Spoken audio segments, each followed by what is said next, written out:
Hello, artists. Today I'm going to talk about starting designing our images for our pillow. And so we're going to be creating a two-sided pillow. So we're going to have two sides. And so you're going to create two images on just regular copier paper. And so a diptych is two images that usually relate together. And so I know it's hard to see on this one, but this one I did fish scales, and this one I did a mermaid tail. But what you choose for your diptych is up to you. And so after you sketch it out in pencil and you're happy with it, then you are going to outline in Sharpie.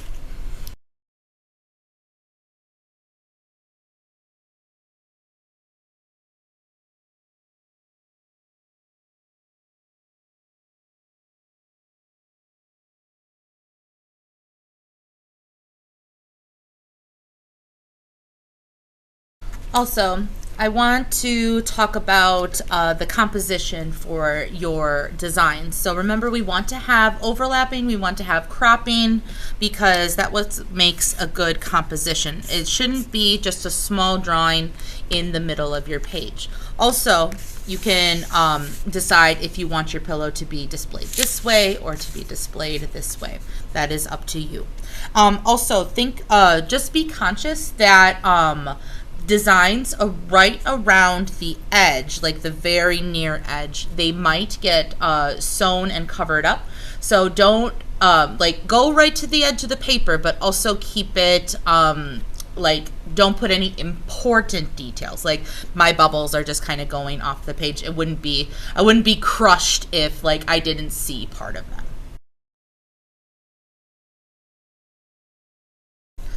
All right, so when you get your fabric, do one piece at a time.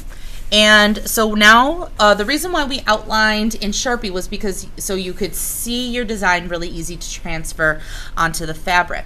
And so what I would strongly recommend is that you tape your design and your fabric down to your surface so it doesn't move around. So you are doing the most accurate tracing that you can, because you're going to trace right in black Sharpie.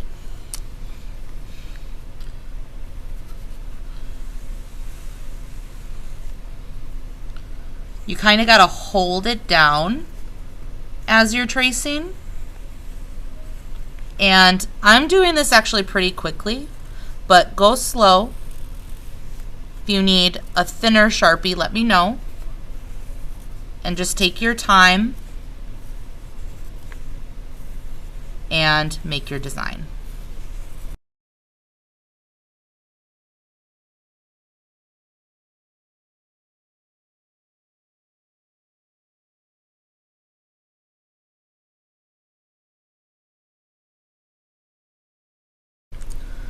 And while you have your fabric taped down, so notice that some of the design is getting cut off. Ooh, let me show you how to get rid of that edge. Ooh, okay. All right, so you're going to make a small cut right where you want that edge to go off. And then with confidence, don't be like, and tear it all at once. You can cut it if you want to, but you're going to actually get a smoother edge if you rip it.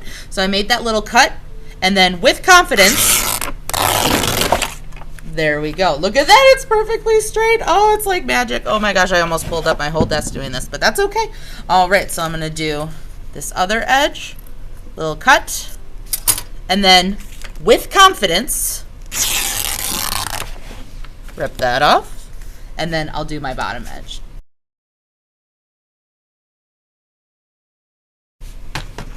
And so to decorate this pillow, we're going to be using the colorful Sharpies for this. When you're coloring, please have something under it.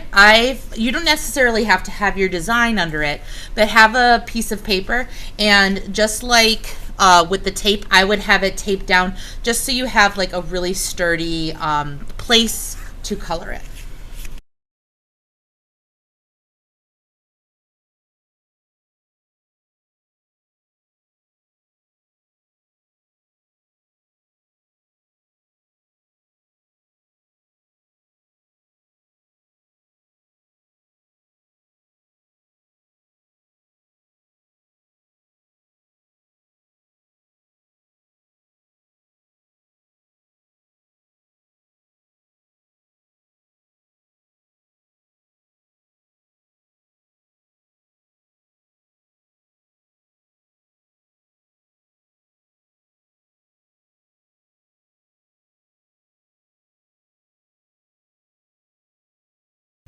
Whew, all right, I'm not gonna lie, that was a lot of work, but take your time because we do have a lot of time to do this project, and this is where your craftsmanship is really gonna show. The direction of your marker strokes, the covering of the white spaces, so make sure you take your time.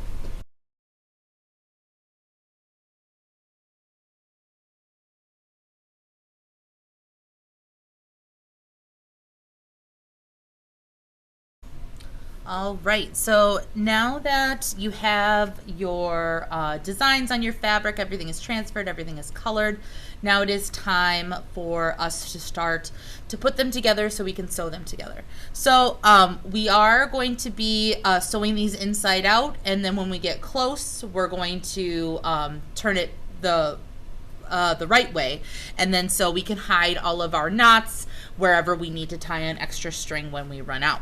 All right, so when you get started, you're going to put your fabric side by side. You're going to put the designs, so the designs are both on the inside. So the designs where you colored them should be, I like to say that it is kissing, so they are smooching, so mwah, mwah, mwah. And so the sides that should be on the outside are the opposite sides that you colored on. All right, so in order for this to not, hold on, let me trim this a little bit, it's driving me nuts.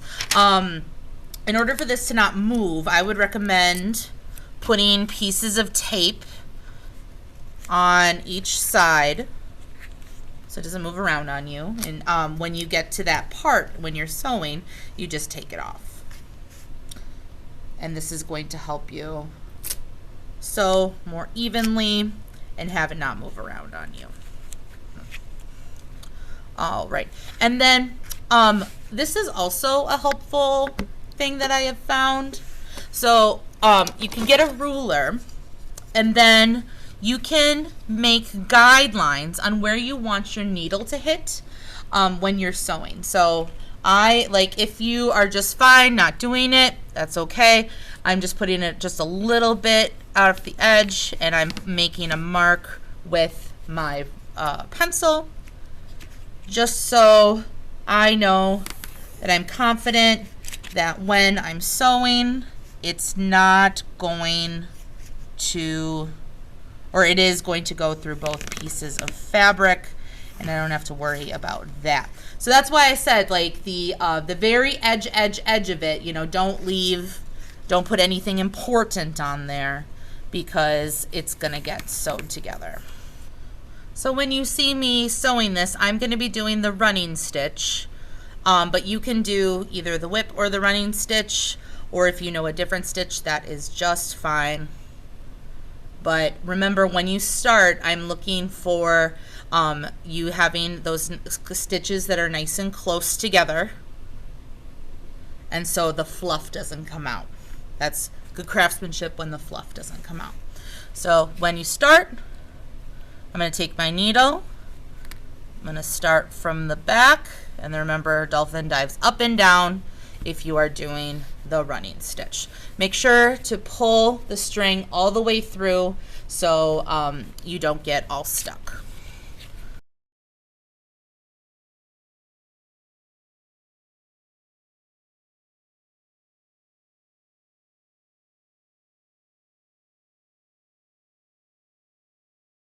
So let's say that you run out of thread, which is, you know, a big possibility. So if you're doing the whip stitch, you just go under a few and pull it up, and then just start again with the new string with the new knot. With the running stitch, you go under a stitch, and then it leaves like a loop if you go under it, and then you just take your needle and you go inside the loop, and then there is a knot right there, and then you just cut it off and make another, or get some more embroidery floss or thread, and then make another knot, and then just keep going. So I would say so I sewed all the way around, but I've left about 3 inches where I'm going to turn it inside out and I'm going to stuff it and then sew it back up. You don't want to leave a whole side because then that's going to really show a lot of stitches, but just this little 3-inch part will be just fine. Alrighty, so then very gently you're going to turn it inside out. And you don't need to like be ultra gentle with it because it is nice and sewed, but just don't like whip it across the room. So I'm just gonna kind of get that back out, kind of puff out my corners, so on and so forth. I get it, so on and so forth, because we sewed it. Okay, I'll stop. No guarantees on me stopping though.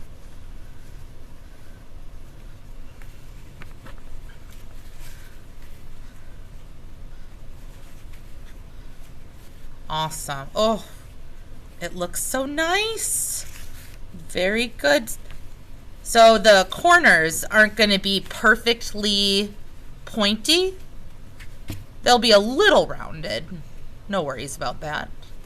And then you're going to get some fluff, and then you're just going to keep feeding it in small little bits because we have a small little space. Don't just try to jam it in there. Be gentle with your pillow, and then we'll sew it on back up.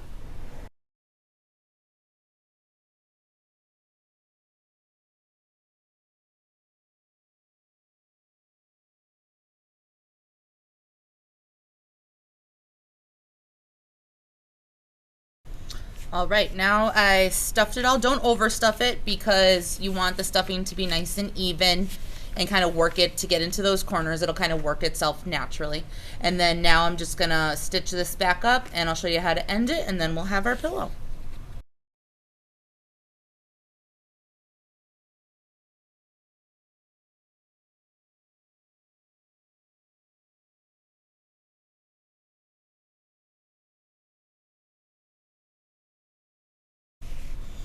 Awesome. All right, now I'm just gonna go through. The needle goes under one piece of thread, leave a little bit of a loop that it makes, have the needle go through the loop, pull, it is knotted, cut it off, and then you have your pillow. How exciting!